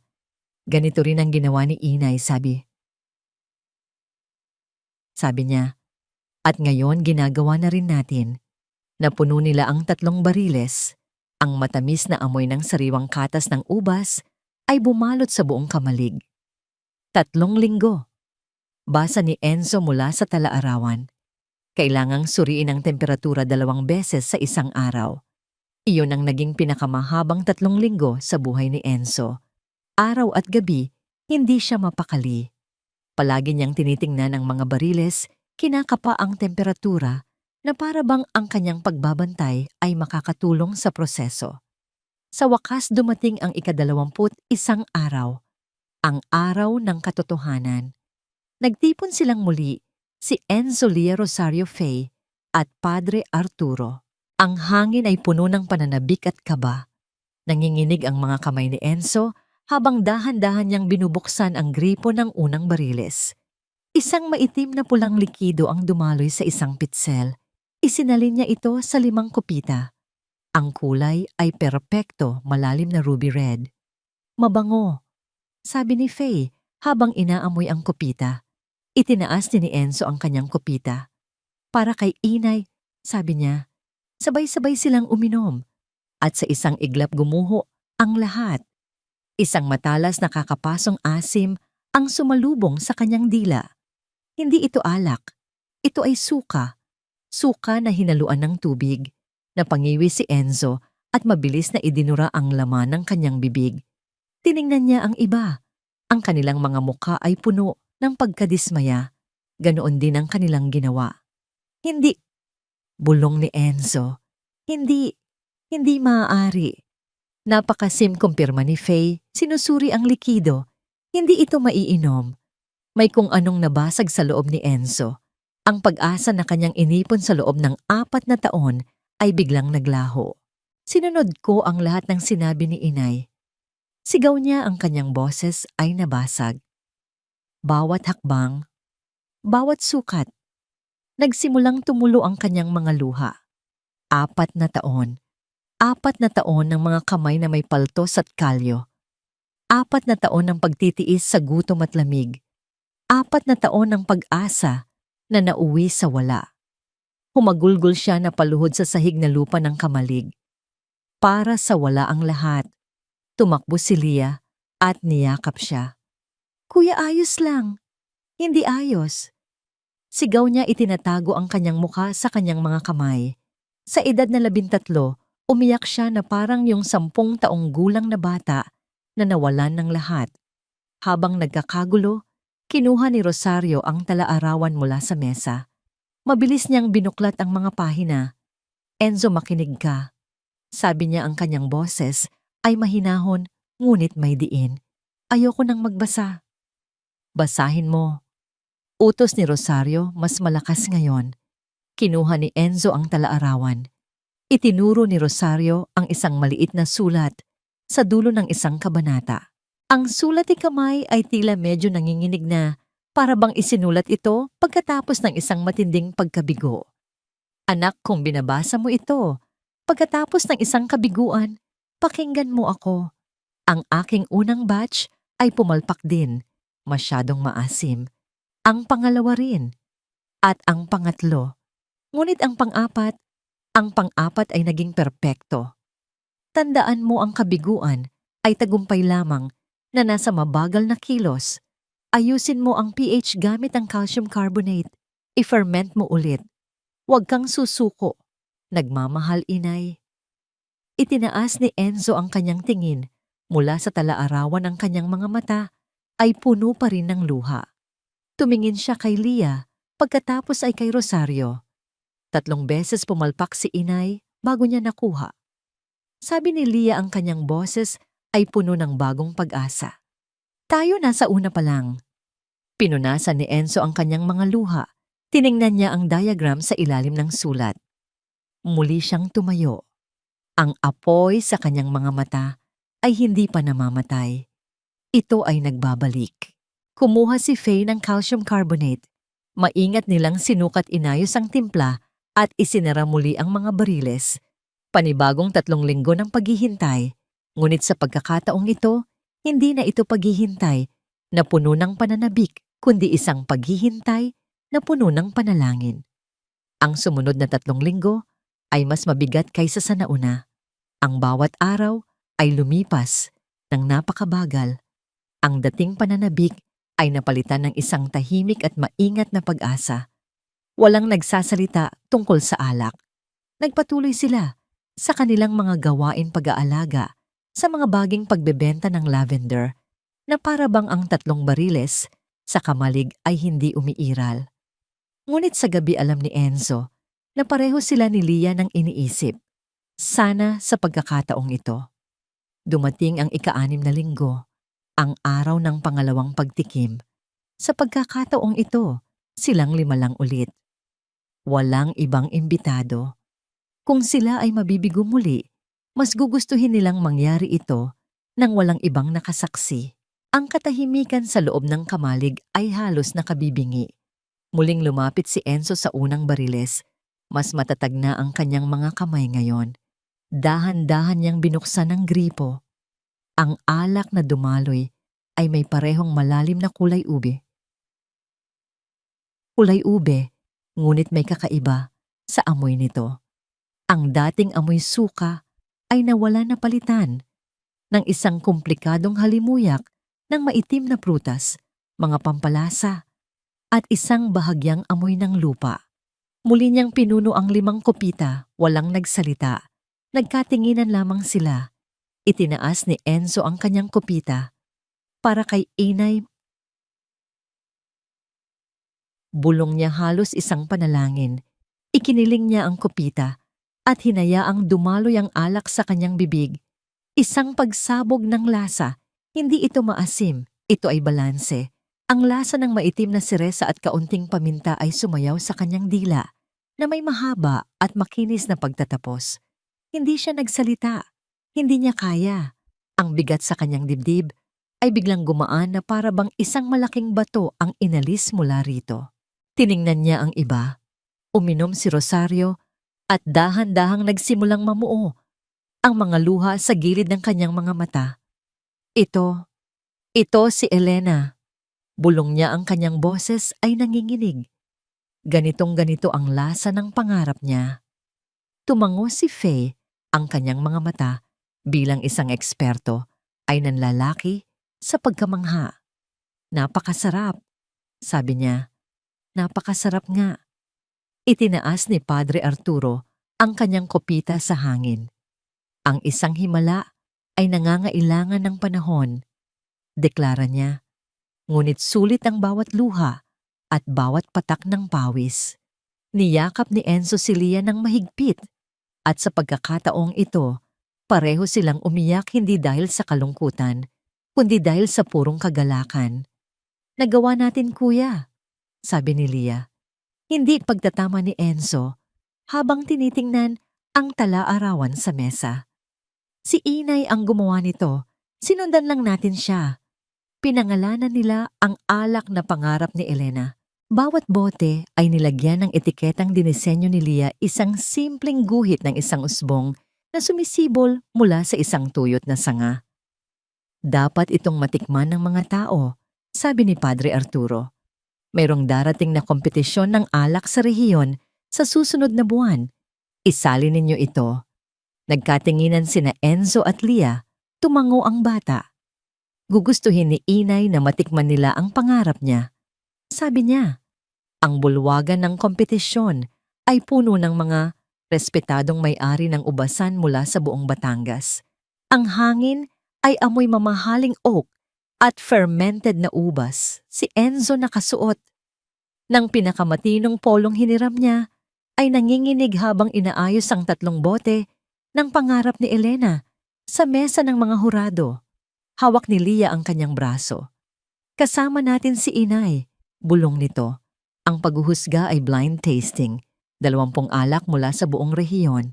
Pinanood ni Enzo ang mga seryosong mukha ng mga hurado, ang kanilang pag-idura, sa mga pilak na sisidlan, ang kanilang mabilis na pagsusulat ng mga tala.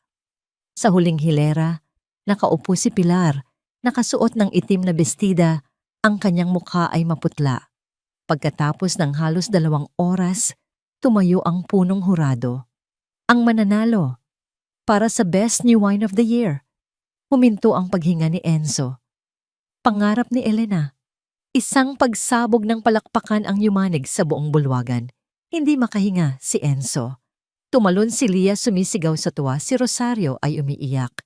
Sa pangalawang hilera, ang premyo 50,000 piso at isang kontrata para ipamahagi ang kanilang alak sa 3 rehiyon. Nanginginig ang mga binti ni Enzo habang umaakyat siya sa entablado. Mula roon tiningnan niya si Pilar. Ang mukha nito ay hindi makapaniwala, puno ng galit at pagkagulat. Tumayo ito at mabilis na lumabas isang malakas na kalabog ng pinto ang nagpatunay sa kanyang pagkatalo. Nang gabing iyon sa kanilang naayos ng kubo, 10 beses nang binilang ni Enzo ang premyong pera. Hindi pa rin siya makapaniwala. Habang nagdiriwang sila kasama si Rosario at Faye, may kumatok ng malakas sa kanilang pinto. "Sino yan?" sigaw ni Enzo.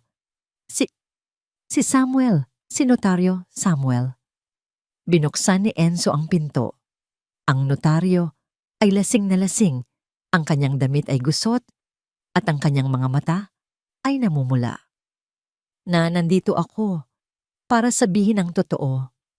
Sabi niya hirap sa pagsasalita. 5 taon na ang nakalipas.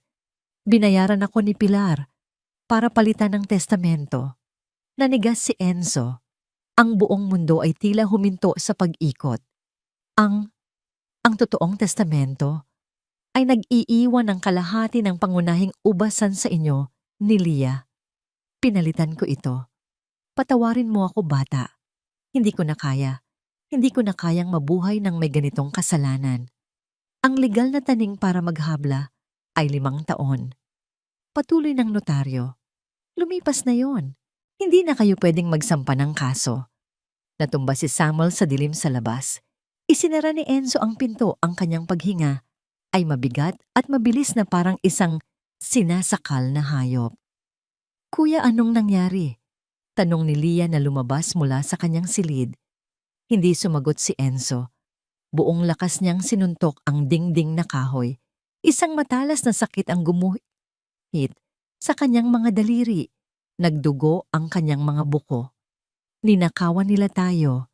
Sabi niya, ang kanyang boses ay puno ng galit na hindi pa niya naramdaman kailanman. "Lahat ng ito, ang paghihirap natin. Dahil ninakawan nila tayo." Umiyak si Leah. Sinuntok muli ni Enzo ang dingding. At muli, dumating si Rosario na narinig ang kaguluhan. "Enzo, anong nangyari?" Ikinuwento niya ang lahat. Napapikit si Rosario. "Nabigo ang batas," sabi niya. "Ngunit ang mga baging ay hindi nabigo. Ikaw ay hindi nabigo. Hindi ito makatarungan, oo. Ngunit nanalo ka pa rin. Hindi niya na maaagaw sa iyo ang tagumpay na ito." Napaupo si Enzo sa sahig, humahagulgol. Niyakap siya ni Leah. Alam ni Rosario na kailangan mailabas ng bata ang lahat ng galit at sakit. Tiningnan ni Enzo ang 50,000 piso at ang kontratang nakapatong sa mesa. Tama si Rosario. Hindi man naging makatarungan ng batas, nanalo pa rin sila. Sa paraang itinuro sa kanila ng kanilang ina. Kinaumagahan, isa pang katok ang narinig nila. Si Jessa, ang kanilang dating kasambahay, ang nasa pinto. Ang kanyang mukha ay balisa. "Enzo, Liapam," sabi niya hingal na hingal. "Ang ubasan ni Ginang Pilar. Na-foreclose. Lubog siya sa utang. Bangkarota na siya. Ang subasta ay sa loob ng 2 linggo. Nagkatinginan sina Enzo at Leah. Ang hustisya na isip ni Enzo ay hindi laging nagmumula sa isang hukom. Minsan ito ay nagmumula sa mga ugat ng lupa. Ang balita tungkol sa pagkabangkarota ni Pilar ay kumalat sa buong bayan. Ang dating reyna ng ubasan, ang babaeng kinatatakutan at kinaiinisan ng marami, ay isa na ngayong kwento ng pagbagsak. Ngunit para kay Enzo, hindi ito kwento. Ito ang katuparan ng isang hustisyang matagal niyang hinintay. Ang galit mula sa pagkakatuklas ng katotohanan ay hindi pa nawawala. Ngunit ito ay nag-iba ng anyo. Mula sa isang nag-aapoy na galit, ito ay naging isang malamig at matalas na determinasyon. 2 araw matapos ang balita, isang hindi inaasahang bisita ang kumatok sa kanilang pinto. Hindi ito isang malakas na katok ng kapangyarihan kundi isang mahina at halos nag-aatubiling pagkatok. Binuksan ni Enzo ang pinto. Si Pilar. Ang babaeng nasa harap niya ay malayo sa Pilar na kanyang nakilala. Wala na ang mamahaling damit, ang makapal na kolorete at ang matapang na tindig. Ang kanyang buhok ay may mga puti na ang kanyang mukha ay walang kulay at ang kanyang mga kamay ay nanginginig. Ang kanyang mga mata na dating kasing lamig ng yelo ay puno ngayon ng isang emosyon na hindi pa nakita ni Enzo sa kanya desperasyon. Enzo, Lia, sabi niya, ang kanyang boses ay paos. Hindi niya magawang tumingin ng diretso sa kanila. Hindi inimbitahan ni Enzo na pumasok ang babae. Nanatili siyang nakaharang sa pintuan ng kanyang katawan ay isang matigas na pader. Anong kailangan mo? Tanong niya, ang kanyang boses ay walang emosyon. Ang ubasan ko, bangkarota na. Sabi ni Pilar, hirap sa bawat salita. Isusubasta ito ng bangko. Kung bibili ninyo ang mga natitira kong alak kahit sa mas mababang halaga, baka mabayaran ko pa ang aking mga utang. Pakiusap. Lumabas si Lia at tumayo sa likod ng kanyang kuya. Tiningnan niya si Pilar. Tulad ng pagtulong ninyo sa amin noon. Sabi ng bata, ang kanyang boses ay walang bahid ng pagiging bata, kundi puno ng bigat ng kanilang pinagdaanan. Yumuko si Pilar. Isang luha ang tumulo mula sa kanyang mata at bumagsak sa tuyong lupa. Alam ko, karapat dapat ako dyan. Ngunit pakiusap, mga anak. Iyon na lang ang natitira sa akin. Tinitigan siya ni Enzo ng ilang sandali. Nakita niya ang isang babaeng nawalan ng lahat, hindi dahil sa kamalasan, kundi dahil sa sarili niyang kasakiman. Walang awa, walang galit. Wala na siyang naramdaman kundi isang malamig na pagtatapos. Dahan-dahan niyang isinara ang pinto. Makalipas ang 2 linggo, ang bulwagan ng munisipyo ay ginawang lugar para sa subasta. Puno ito ng mga negosyante at mga kinatawan ng malalaking korporasyon na gustong makuha ang 7 ektaryang ubasan ng mga Alvarez sa murang halaga. Sa isang sulok nakaupo si Pilar mag-isa na parang isang anino sa sarili niyang trahedya. Pumasok sina Enzo at Lia kasama si Rosario. Naupo sila sa harap na hilera. Ang kanilang presensya ay nagdulot ng bulong-bulungan sa mga tao. Ano ang ginagawa ng mga batang ito rito, sinimulan ng taga-subasta? Ubasan ng mga Alvarez, 7 ektarya kasama ang lahat ng kagamitan. Ang utang ay nasa 10 milyong piso. Ang panimulang tawad ay 5 milyon. Isang negosyante mula sa Maynila ang agad na nagtaas ng kanyang numero. 6 na milyon. 7. Sigaw ng isa pa. 8 milyon. Mabilis na tumaas ang presyo. Tila magiging isang labanan ito sa pagitan ng 2 malaking kumpanya. Si Pilar ay nakayuko lamang, ang kanyang mga balikat ay nanginginig. 9 na milyon, sabi ng unang negosyante. Tumingin ang taga-subasta sa kanyang kalaban. Umiling ito. Mukhang yun na ang huling tawad. 9 na milyon unang tawag. 9 na milyon pangalawang tawag. Bago pa man maibaba ng taga-subasta ang kanyang martilyo, isang kamay ang itinaas sa harap na hilera. Isang maliit payat, ngunit matatag na kamay. Si Enzo. 10 milyon. Sabi niya, ang kanyang boses ay malinaw at malakas. Umaling-awngaw sa buong bulwagan. Isang nakabibinging katahimikan ang bumalot sa silid. Lahat ng mga mata ay napunta sa isang 14 na taong gulang na bata. Ang negosyante mula sa Maynila ay tumingin sa kanya na hindi makapaniwala. Si Pilar ay dahan-dahang itinaas. Ang kanyang ulo, ang kanyang mukha ay puno ng pagkagulat. Saan kukuha ng ganoong kalaking pera ang isang bata? Hindi nila alam na ginamit ni Enzo ang lahat ng kanilang premyo, ang lahat ng kanilang naipon mula sa lavender, at kumuha ng isang malaking pautang mula sa bangko ng kooperatiba sa tulong ni Padre Arturo gamit ang kanilang kontrata sa alak bilang kolateral. Inilagay niya ang lahat sa isang sugal. 10 milyon ulit ng taga-subasta na tila nagulat din. May tataas pa ba sa 10 milyon? Walang umimik. Ang negosyante ay umiling hindi niya inakala na may ganitong kalaban. 10 milyon. Huling tawag. Isang malakas na tunog ang umalingawngaw nang bumagsak ang martilyo. Benta na kay Enzo at Leah Alvarez. Napuno ng palakpakan ang bulwagan, hindi mula sa mga negosyante, kundi mula sa mga tagabayan, na naroroon si Padre Arturo, si Jessa, si Mang Esteban at marami pang iba. Tumayo sila at nagbigay pugay sa 2 bata. Pinirmahan ni na Enzo at Leah ang mga papeles. 12 ektarya na ngayon. Ang buong ubasan ng mga Alvarez ay muling nabuo. Habang papalabas sila ng bulwagan, dumaan sila kay Pilar. Nakatayo ito na parang isang estatwang gawa sa asin. Hindi ito makapaniwala sa nangyari. Ang ubasan na kanyang inagaw ay binili mismo ng mga batang kanyang sinaktan gamit ang tagumpay na ipinanganak mula sa lupang kanyang itinapon. Huminto si Enzo sa harap niya. Hindi siya nagsalita. Tinitigan niya lamang ito, hindi nang may galit, hindi nang may pagtatagumpay, kundi nang may isang uri ng malamig na awa. Pagkatapos tumalikod siya at naglakad palayo, hawak ang kamay ng kanyang kapatid. Iniwan nila si Pilar na mag-isa sa gitna ng kanyang pagkawasak. Walang naramdamang paghihiganti si Enzo. Tanging isang pakiramdam ng pagsasara. 5 taon. Eksaktong 5 taon mula nang mamatay ang kanilang ama. Ang bilog ay sa wakas ay nabuo. Ang dapit hapon ay nagpinta sa langit ng kulay kahel at rosas. Ang ginintuang liwanag ay dahan-dahang bumabalot sa bawat dahon at kumpol ng ubas sa 12 ektaryang lupain ng mga Alvarez. Ang hangin ay sariwa, may dalang amoy ng matabang lupa at ng matamis na pangako ng paparating na ani. 5 taon. Eksaktong 5 taon mula nang sila ay itaboy mula sa kanilang tahanan, dala lamang ang mga supot ng basura at 100 pisong pang-iinsulto.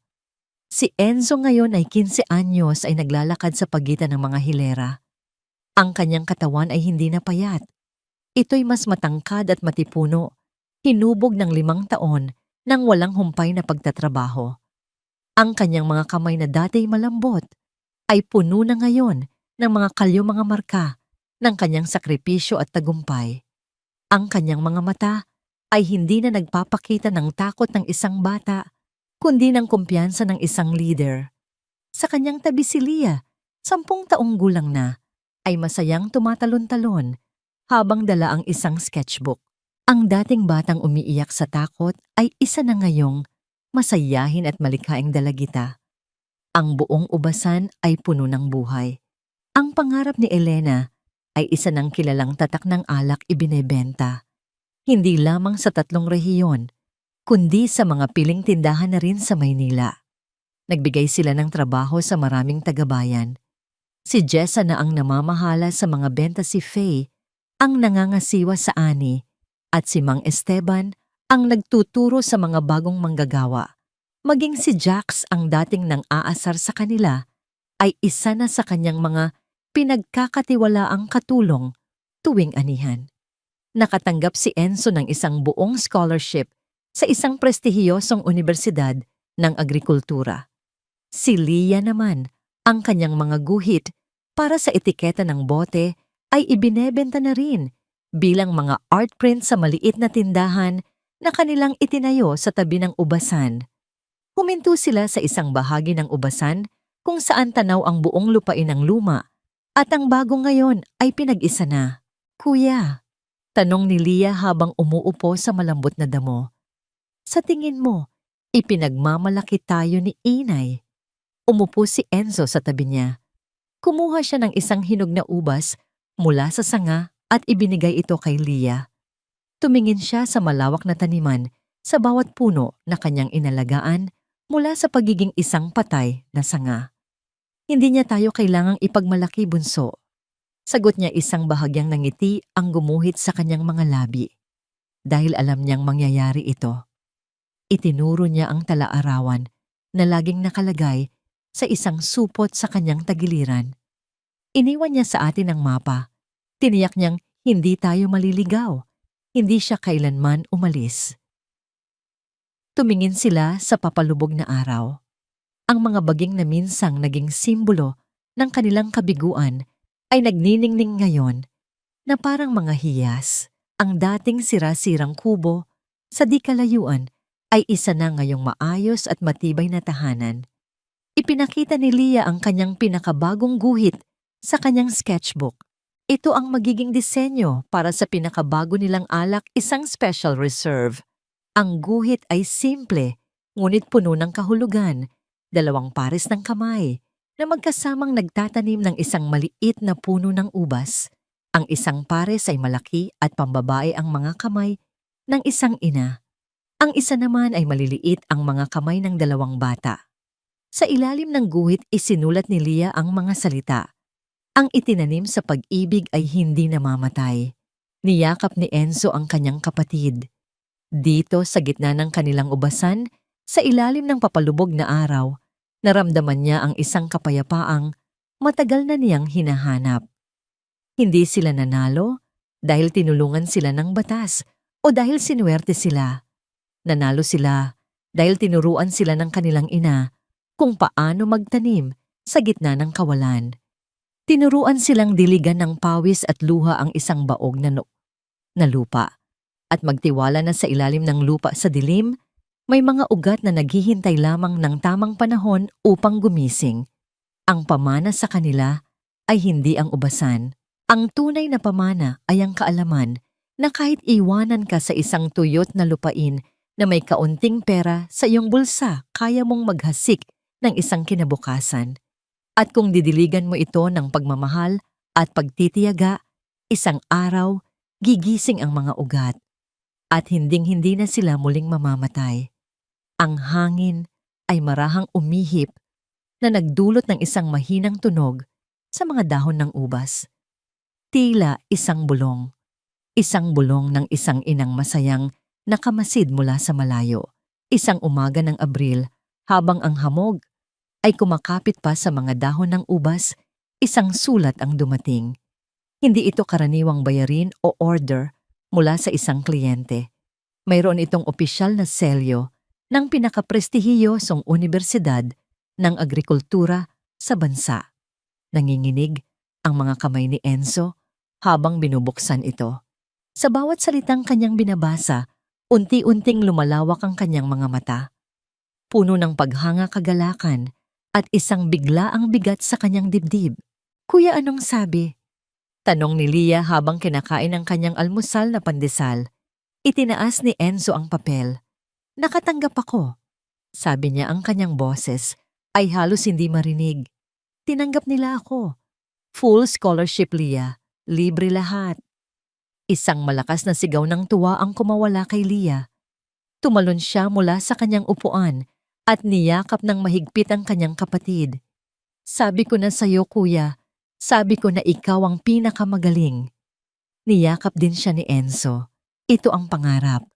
Ang katuparan ng bawat gabi ng pag-aaral pagkatapos ng maghapong pagtatrabaho sa ubasan. Ngunit habang yakap niya ang kanyang kapatid, isang malamig na takot ang gumapang sa kanyang puso. Ang universidad ay nasa Los Baños, 5 oras na biyahe ang layo. Paano niya iiwanan si Leah? Paano niya iiwanan ang ubasan? Ang pangarap ni Elena. Ang kagalakan ay mabilis na nabahira ng pag-aalala. Makalipas ang ilang araw, habang tinatalakay ni Enzo ang kanyang dilema, kasama si Rosario, isang itim at makintab na sasakyan, ang marahang pumasok sa kanilang daanan. Kakaiba ito sa mga karaniwang truck ng delivery o mga motorsiklo ng mga tagabayan. Masyado itong malinis, masyadong mahal. Isang lalaking nasa edad 40 ang bumaba. Nakasuot ito ng mamahaling barong, plantsadong-plantsado, at may suot na relong kumikinang sa ilalim ng sikat ng araw. Ngumiti ito, isang perpekto at propesyonal na ngiti. "Magandang umaga?" bati niya. "Hinahanap ko si Ginoong Enzo Alvarez." Nagkatinginan sina Enzo at Rosario. Lumapit si Enzo. "Ako po si Enzo. Ano po ang maipaglilingkod ko sa inyo?" Inilahad ng lalaki ang kanyang kamay.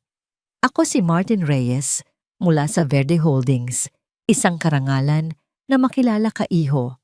Verde Holdings, kilala ni Enzo ang pangalang iyon.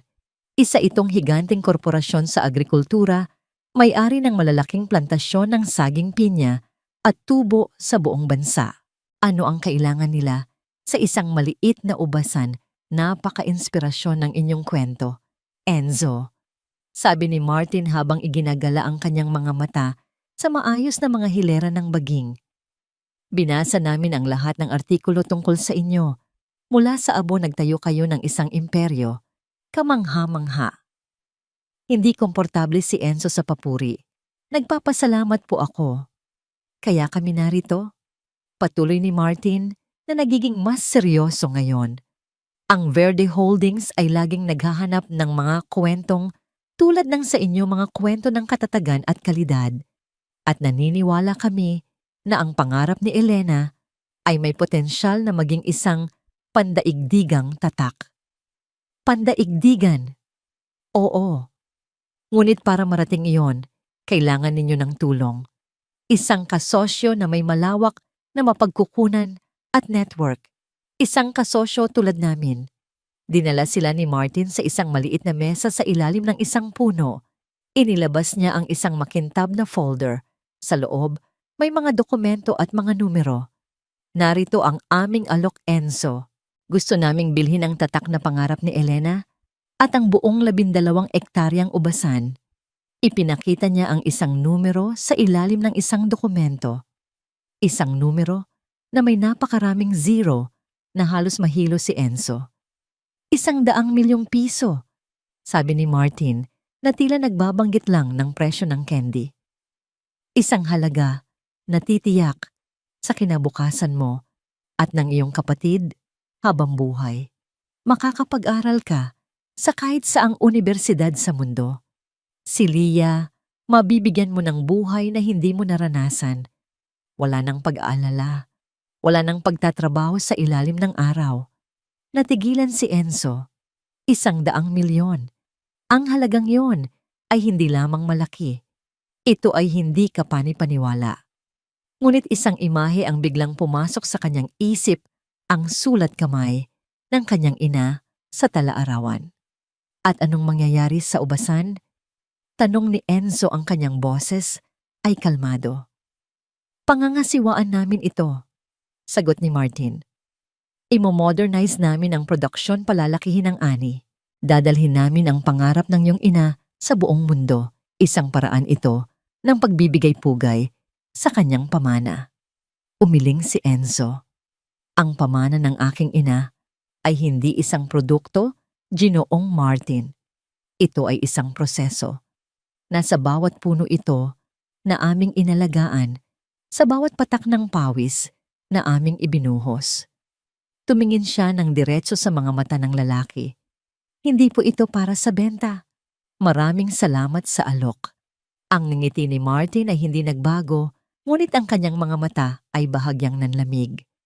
Naiintindihan ko ang iyong sentimiento, Enzo, ngunit ang negosyo ay negosyo. Dahan-dahan niyang isinara ang folder. Nag-research din kami ng mabuti tungkol sa inyo, Enzo, maging ang tungkol sa ilang irregularidad sa orihinal na testamento ng iyong ama. Isang napakasensitibong kaso.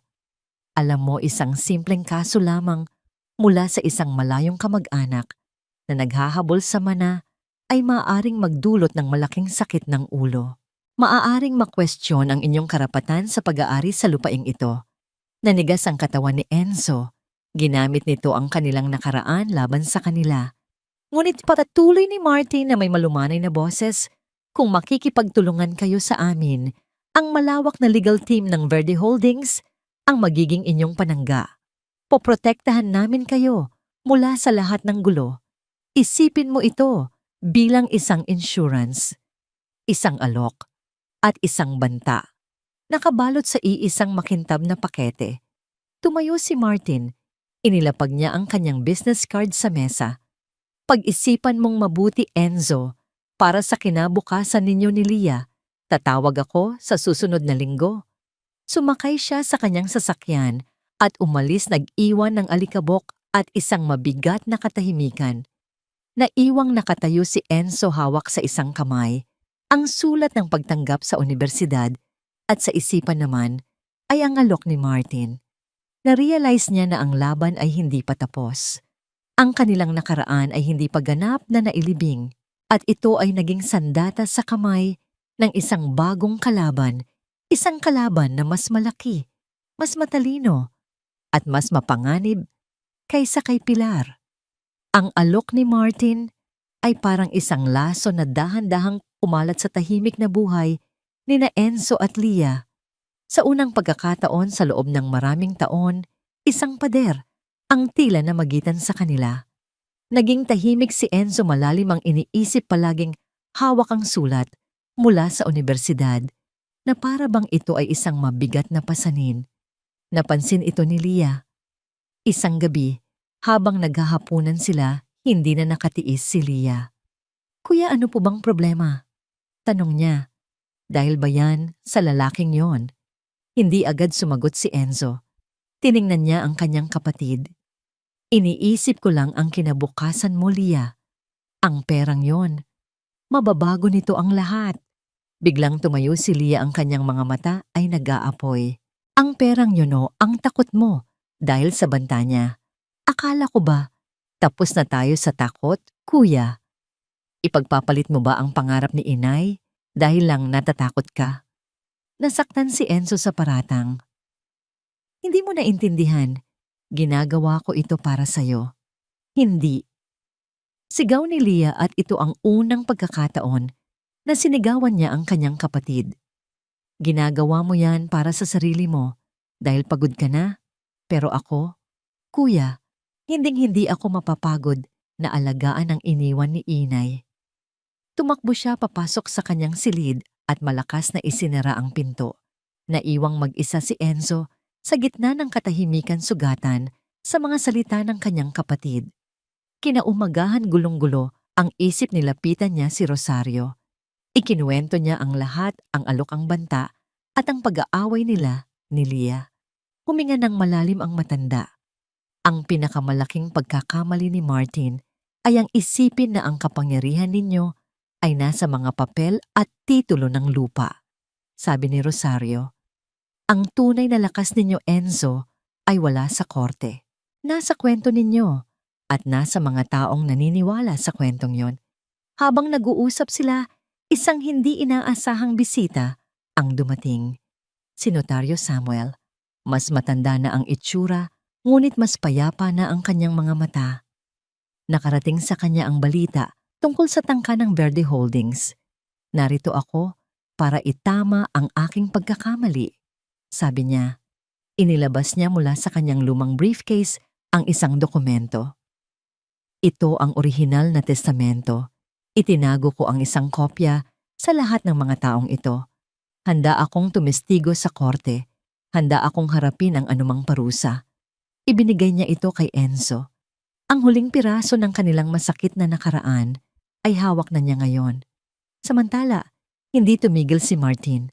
Ipinatawag niya ang lahat ng manggagawa ng ubasan para sa isang pulong. Sa ilalim ng isang malaking tolda, nangako siya ng dobleng sahod, mas magagandang benepisyo at permanenteng posisyon para sa lahat kung papayag silang mapasailalim sa Verde Holdings. Sinusubukan niyang wasakin ang kanilang pundasyon mula sa loob. Nang nasa kalagitnaan na ng kanyang talumpati, si Martin, dumating sina Enzo at Lia. Magkahawak ang kanilang mga kamay. Nagkatinginan sila bago pumasok isang tingin ng pag-unawa at pagpapatawad. Hindi sila sumigaw, hindi sila nakipagtalo. Hinintay nilang matapos si Martin. Pagkatapos, tumayo si Enzo sa harap ng lahat. "Salamat po, Ginong Martin, sa inyong mga alok." Simula niya, ang kanyang boses ay kalmado ngunit matatag. Hindi siya tumingin sa mga numero o sa mga dokumento. Tiningnan niya ang mga mukha ng kanilang mga manggagawa, si Jessa, si Mang Esteban, si Jax, at ang iba pa. "Hindi ko kayo bibigyan ng mga numero," sabi ni Enzo. "Sa halip, ibibigay ko sa inyo ang aming kwento." At ikinuwento niya ang lahat. Ang gabi sa sira-sirang kubo, ang pagkatuklas sa lihim na bukal, ang talaarawan, ang unang ani ng lavender, ang mga paltos sa kanilang mga kamay, ang pagkabigo sa unang batch ng alak, ang tulong na kanilang natanggap mula sa bawat isa sa kanila na naroon sa silid na yon. Habang nagsasalita siya, itinaas niya ang orihinal na testamento. Ito ang patunay ng kasakiman na sumubok na sirain kami.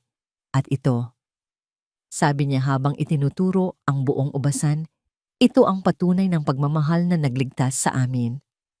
Tumingin siya ng diretso sa mga mata ni Martin. Ang kanyang tingin ay hindi na tingin ng isang batang natatakot, kundi ng isang lalaking ipinaglalaban ang kanyang tahanan. Ang ubasan na ito ay hindi isang asset, Ginoong Martin. Ito ang kaluluwa ng aming ina at ang puso ng aming komunidad. At ang kaluluwa ay hindi ibinebenta. Isang sandali ng katahimikan. Pagkatapos, si Mang Esteban ang unang tumayo. Dito lang kami. Sabi niya ang kanyang boses ay matigas na parang bato. Kasama ng mga anak ni Elena. Isa-isang tumayo ang lahat ng manggagawa. Si Jessa, si Jax, lahat sila. Bumuo sila ng isang pader sa likod ni na Enzo at Lia. Isang pader na hindi kayang tibagin ng pera o ng banta. Alam ni Martin na talo na siya. Ang kanyang armaspera at takot ay walang silbi laban sa isang bagay na hindi niya kayang bilhin ang katapatan at pagmamahal. Walang imik, inayos niya ang kanyang mga gamit at umalis. Natalo siya, hindi ng isang abogadong mas magaling, kundi ng kapangyarihan ng isang kwento. Nang gabing iyon, nag-usap muli sina Enzo at Lia sa ilalim ng kalangitan na puno ng mga bituin. "Patawarin mo ako, kuya," sabi ni Lia. "Ako ang dapat humingi ng tawad," sagot ni Enzo. Muntik na akong makalimot kung ano ang tunay na mahalaga. Kinuha niya ang sulat mula sa unibersidad. "Pupunta ako. Mag-aaral ako. Ngunit hindi ko iiwan ang lugar na ito. Mag-aaral ako para mas mapabuti pa natin ang ubasan. Mag-aaral ako para sa hinaharap na itatanim natin dito." Nagkasundo sila sa isang bagong plano. Si Faye at Rosario kasama si Lia ang pansamantalang mamamahala, habang si Enzo ay nag-aaral at uuwi siya tuwing katapusan ng linggo. Hindi na ito isang pasanin sa kanya, kundi isang responsibilidad na malugod niyang tinanggap. Magkahawak kamay silang tumingin sa kanilang ubasan. Ang mga baging ay tahimik na nakatayo sa dilim, ang kanilang mga ugat ay mas malalim at mas matibay kaysa dati. Hindi na sila mga batang naghahanap ng kaligtasan. Sila na ngayon ang mga tagapag-alaga, ng isang pangarap na itinanim sa pag-ibig at pinatibay ng bawat pagsubok na kanilang hinarap at pinagtagumpayan. Ang kanilang kwento ay hindi nagtatapos dito. Ito ay nagsisimula pa lamang sa panibagong kabanata.